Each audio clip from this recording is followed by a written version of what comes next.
אני הייתי כאן בלילה של התקיפה באיראן. כבר כמה שעות לפני היה מתח מטורף בטייסת. כאילו כולם יודעים משהו, אבל אף אחד לא מספר. שמרו על הסוד המון זמן, כאילו ממש עד הרגע האחרון. מהרגע שנקבע התאריך שבו היינו צריכים להיות מוכנים, כבר היינו מוכנים, חיל האוויר היה מוכן.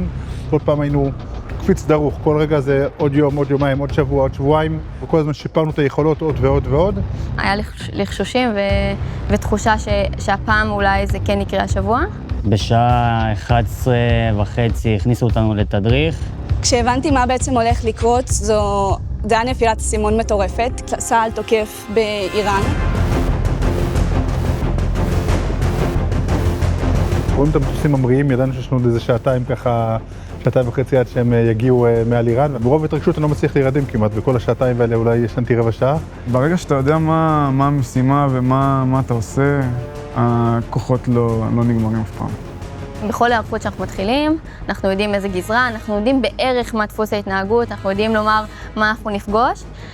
באיראן זה היה שונה, כי אנחנו לא עבדנו אף פעם בגזרה הזאת. יש הרבה סימני שאלה מה יהיה. אתה נמצא בנקודה בלי באמת עדכונים מה קורה פה בבית ומה קורה עם המשפחה.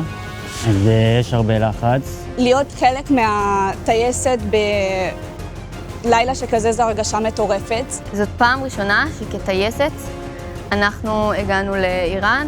זה המרחק הכי גדול שעשינו כטייסת. המשימה העיקרית שלנו בכל המערכה הזאת היה לתקוף את הטקקים לפני שהם משוגרים לארץ, שזו משימה שהיא הכי ערכית שאפשר, כי זה הסכנה על האזרחים שלנו. הכוח מגיע מזה שאנחנו מבינים את החשיבות של המשימה. הצוות באמת היה נטול אגו, כאלה שיותר פזם ופחות פזם, כל אחד שם את האגו בצד ועשינו כל מה שהיה צריך כדי להוציא את המשימה לפועל.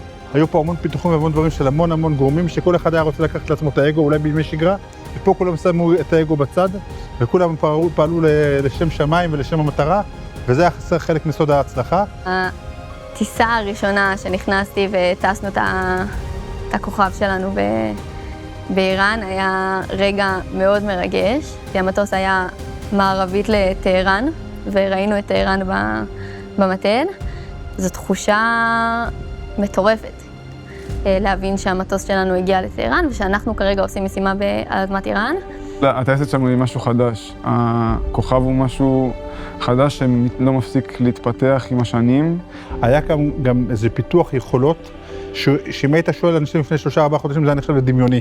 ועל גבי הדבר הזה, סייעתא דשמיא אדירה שהופיעה, ואנחנו עשינו את המקסימום שאנחנו יכולים, והקדוש ברוך הוא הזה הוסיף כהנה וכהנה, והתוצאות היו נגד כל הסטטיסטיקות. עם כלבי זה אירוע היסטורי. עשינו פה משהו מטורף. עברנו מרחקים שאף פעם לא עברנו, וההישגים הם עצומים. מהרגע שנתנו לנו את הפל, הכל עבד בצורה נס, בוא נגיד את זה ככה. כי היו רגעים קשים והיו אנשים על סף שבירה, אבל יכול להגיד באופן אישי שהייתה פה יד מכוונת. בכל המלחמה אנחנו רואים כמה הקדוש ברוך הוא איתנו, אבל פה ספציפית במערכה הזאת ממש ראו את זה. אני ממש זוכרת שישבתי ובעצם הכנתי דברים בעזרים לצוותים, ואחד המפעילים ממש עבר לידי ואמר לי, את קולטת שאת חלק מההיסטוריה, אנחנו עושים משהו באמת כל כך מטורף, ואני חושבת שבאמת כל ה-12 יום הזה, אז מה שהדהד לי בראש זה כזה, אני חלק מההיסטוריה, ושאני אדע למשהו באמת כל כך מיוחד ומשמעותי שהולך להשפיע על כל ישראל. עם כלבי מאוד מתאים למבצע הזה, כי יש בלוי באריה משהו מיוחד. אחרי שבכל דור ודור קבל לנו חלותינו, היו הרבה דורות שנאלצנו רק להוריד את הראש, ועכשיו בדיוק להפך. כשהעם הזה מתעורר ויוצא לטרוף את אויביו, שום דבר מסוגל לעצור אותו. זה כוח אדיר שאין כמותו. אני חושב שזה פתח דלתות למה שאנחנו באמת מסוגלים לעשות. שגם אנחנו לא היינו כל כך מודעים לזה. ועכשיו אנחנו לגמרי יודעים למה אנחנו מסוגלים.